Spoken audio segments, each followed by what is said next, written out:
সেনাবাহিনীর মধ্যেও একটা এখন চাপ বা অসন্তুষ্টি অস্বস্তি আছে কিনা?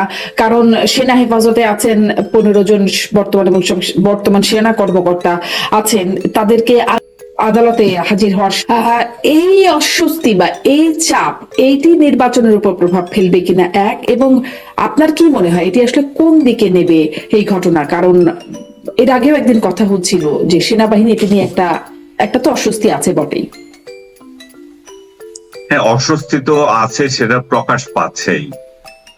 আর ভালো দিক যে তারা সরকার বা এই যে আদালতকে সম্মান করে আবার তো যাচ্ছে, আপনার আদালতও হাজির হচ্ছে।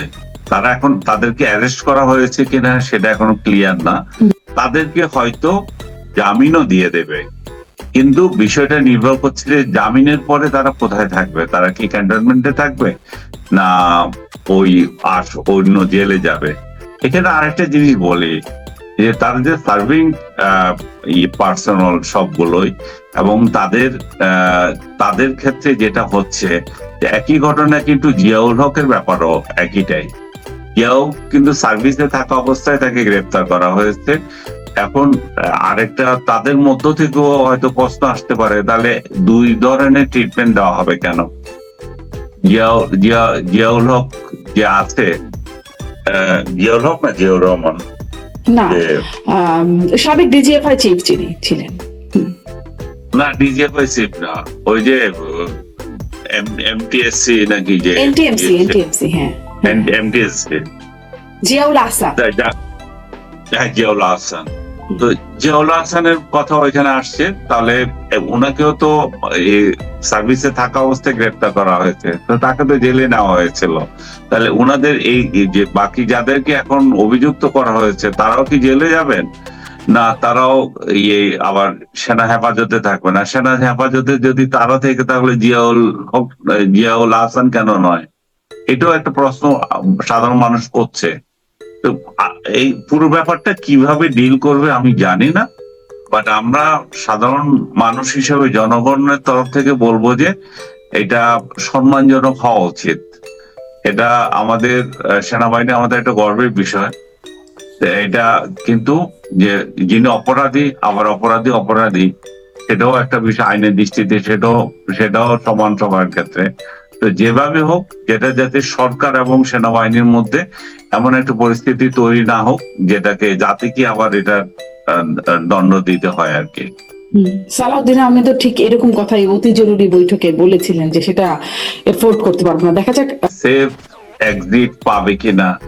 সেফ এক্সিট যেমন এনসিপি যেমন বলছে, ক্যাটেগর সরকার যে ইন্টেরিয়াম গভর্নমেন্টের উপদেষ্টাদেরকে, ইন্টেরিয়ামের উপদেষ্টারা তো বলছে তাদেরকে ইঙ্গিত করে কার সেফ এক্সিট দরকার হয়। তো এখানে যদি এনসিপি যদি সেফ এক্সিটের দরকার হয়, সেই জায়গায় যদি ক্ষমতাসীন রাজনৈতিক দলের সঙ্গে তারা থাকেই, তাহলে সেই জায়গায়ও তো তাদের এক্সিটের সুবিধা হবে। আসিফ মাহমুদ সচিব ভুইয়া তিনি সম্প্রতি একটা ফেসবুকে পোস্ট করেছেন যে ভারতের সাথে 10টি চুক্তি বাতিল হয়ে গেছে, আরো চুক্তি পর্যালোচনায় আছে বাতিল হবার জন্য।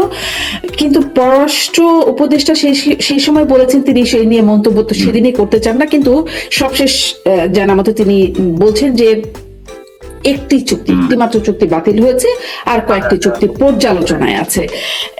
এরকম গরমিল হবার মানে যে হলো, এটিকে আপনি কিভাবে দেখবেন? আরো প্রধান উপদেষ্টা সেদিন জুলাই সনদ স্বাক্ষর অনুষ্ঠানে বললেন যে সারা বিশ্ব থেকে অবাক বিষয় নাকি আমাদের দিকে তাকিয়ে আছে, আমাদের দিকে দরখাস্ত আসছে, মানে বাংলাদেশের কাছে দরখাস্ত আসছে যে তরুণ পাঠান, 26-এ হাত জোর করে তারা বলবে আমাদের দেশে তরুণ পাঠান।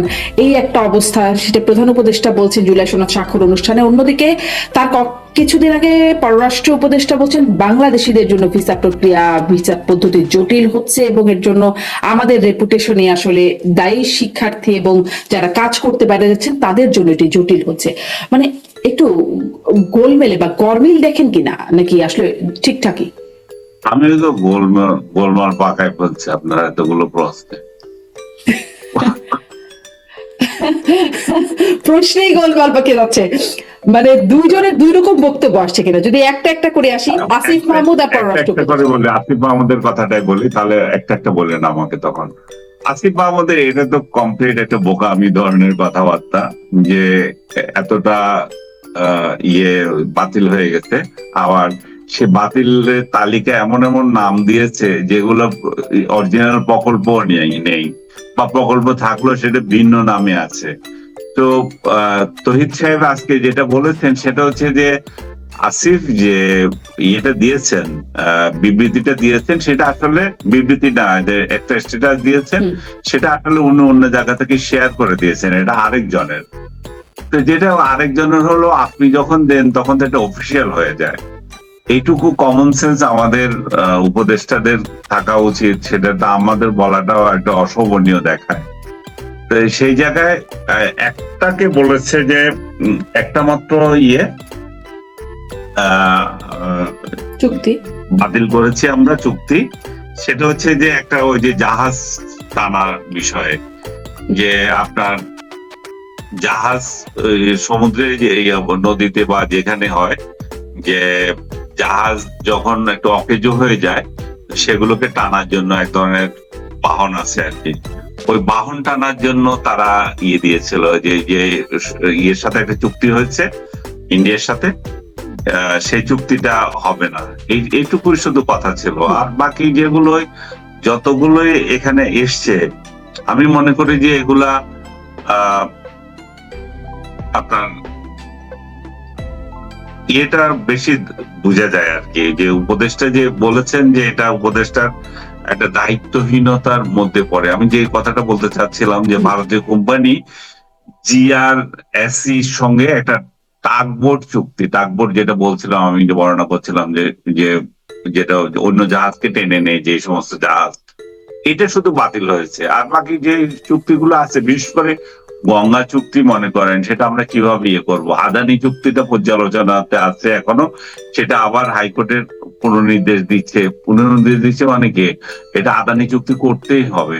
কারণ এমন অবস্থা যে এটা চুক্তি না থাকলে আমাদের বিদ্যুতেরও কাহিল অবস্থা হয়ে যাবে, সরকার নিজে বাধ্য হবে যেটা করার জন্য। এটা এমন, এবং আদানি চুক্তির মধ্যে সরকার নানা শুরুতে আমরা দেখেছি যে এটা অনেক অনিয়ম হয়েছে, হেন হয়েছে, তেন হয়েছে, পরবর্তীতে তারা সেটা আবার আবিষ্কারও করতে পারে নাই। এবং সবচেয়ে যেটা খারাপ যে জিনিসটা হচ্ছে যে এই চুক্তি বাতিল করেছে, এই গোলামির চুক্তি, সরকার দীর্ঘদিন থেকে বলে আসছিল গোলামির চুক্তি।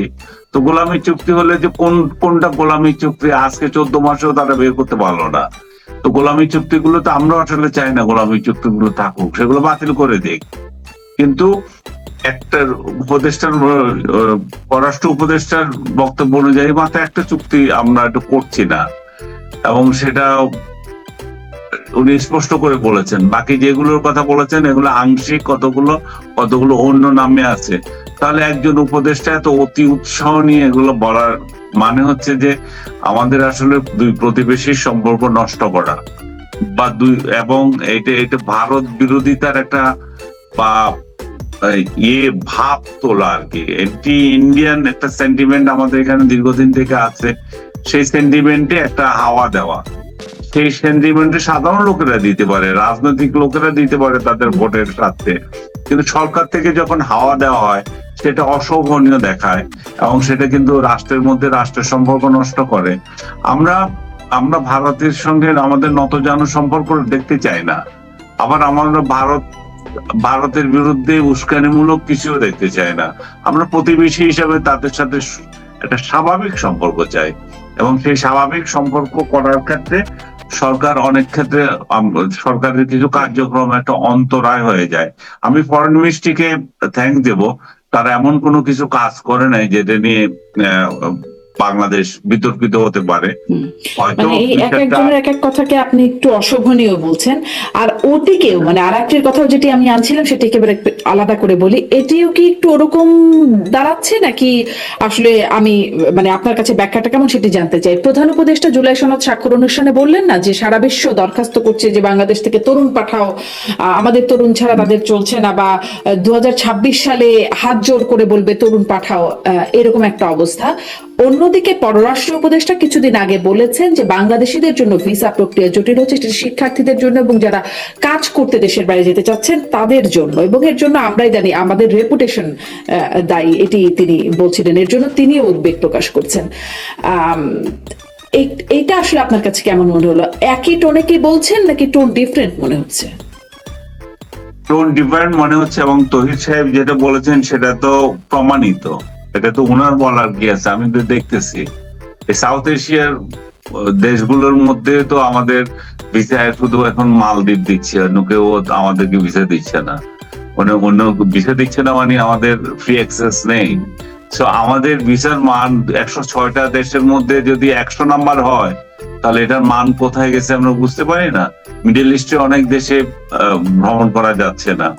আমি আমার দীর্ঘদিনের ইচ্ছা ছিল যে একটা দুবাই যাওয়ার একটা কাজ ছিল, তো ও বলছে ভিসাই নাই, কোথা থেকে যাবেন আপনি? এবং আমাকে বললো যে, আমাকে পরামর্শ দিল যে আপনি ট্রানজিট নেওয়ার সময় কদিন থাকতে পারবেন। তো আমি দুবাই যাওয়ার জন্য অন্য একটা দেশে যেতে হবে।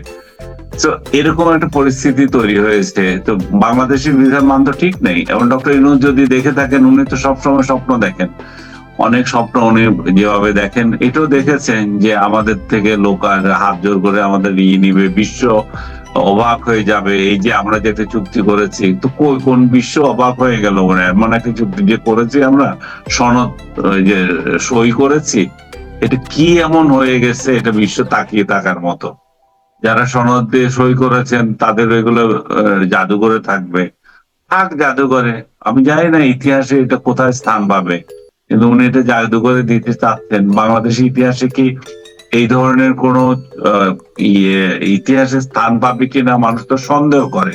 এই জন্যই করে, আমরা কিছুক্ষণ আগে আলাপ করলাম যে কত পার্সেন্ট লোক এটার সঙ্গে ছিল, যেটা কত পার্সেন্ট লোক যে যার সংখ্যাগরিষ্ঠ মানুষের মনের আকাঙ্ক্ষা পূরণ করে না, সেটা জাদুঘরে মানে রেখেও কয়দিন রাখবে?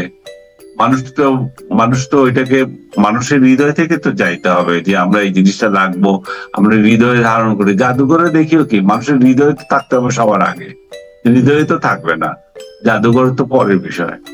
নাহিদ ইসলাম বলছেন জামাত সুচিন্তিত রাজনৈতিক প্রতারণা করছেন, কিন্তু আমি একটা অনুষ্ঠানে দেখছিলাম যে ইসলামী আন্দোলন বাংলাদেশের প্রেসিডিয়াম সদস্য আশরাফ আলী আনন্দ, তিনি বলছেন যে পিয়ার সহ 5 দফা দাবিতে যে আন্দোলন, সেই কর্মসূচি ঠিক করা হয়েছিল নাহিদের বাসায়, এবং তারই আসলে এই কর্মসূচির আহ্বায়ক হবার কথা ছিল, কিন্তু পরবর্তী দেখা গেছে যে সেটি আসলে হয় নাই। তাহলে আসলে প্রতারণাটা কে করছে, কেন করছে, করে কি কি লাভ হাসিল করতে চাইছে, আর কি লাভ কার হচ্ছে? এগুলো তো তাদের একান্ত বন্ধুহীন ব্যাপার, এগুলো তো আমাদের নাক গলানোরও বা মন্তব্য করার সুযোগ নয়। তারা নিজেরা জানে কে কি কাকে প্রতারণা করছে, কে কার সাথে কি অঙ্গীকার নামায় গিয়েছিল।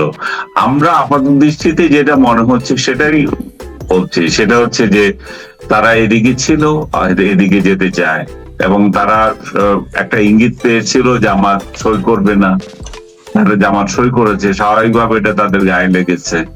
সেই সমস্ত বিষয়গুলো আমরা বলতে পারি, কিন্তু এই কাকে প্রতারণা করছে এগুলো তারা বিশ্লেষণ করুক। তারা তো জামাত আজকে তো 2 দিন আজকে বললো যে বাবাকে এরকম করো না, বাবা কি যে আপনি যে রেফারেন্সটা দিলেন, এটা বোধহয় সেক্রেটারি সাহেব তাদের বলেছিলেন। তারপরে আপনার জয়েন্ট সেক্রেটারি আবার বলছেন এটা শিষ্টাচার বহির্ভূত ভাবে মানে এই জামাতকে আক্রমণ করছে এনসিপি, সেটাও তারা জামাত অধ্যত্বপূর্ণ আচরণ করছে, অসৎ আচরণ করছে। হ্যাঁ, ওইটাই বলছে, তারা পরস্পরের বিরুদ্ধে বাকযুদ্ধ করছে, এবং সেটা কয়দিন থাকে কে জানে, 2 দিন পরে আবার হয়তো চেঞ্জ হয়ে যেতে পারে। এদের তো কোনো ইয়ে নাই, কোনো আগামাথা নাই কে কখন কার বিরোধী হচ্ছে। যে জাতীয় বিএনপির বিরুদ্ধে বলেছে না কদিন আগে এনসিপি বিএনপির বিরুদ্ধে বলেছে, সালাউদ্দিন সাহেবের বিরুদ্ধে বলেছে, এখন বলছে না। এখন আমি যেটা ধারণা করছি, আমি সত্য না হতে পারে, আমি ধারণা করছি এনসিপি বিএনপির সাথে একটা গঠবন্ধন বা জোটবদ্ধ হওয়ার চেষ্টা আছে, এবং হয়তো তাদের কাঙ্ক্ষিত আসনগুলো দিলে তারা হয়তো ইলেকশন করবে। আর যদি নাও করে, বিএনপি একটা রাজনৈতিক দল হিসেবে আগামীতে ক্ষমতায় আসার সম্ভাবনা দাঁড়াচ্ছে। তো যে রাজনৈতিক দলটা ক্ষমতায় যাচ্ছে তাদেরই একটা সহযোগী ছিল তারা, সেটাও তো আগামীতে প্রতিফলিত হতে পারে।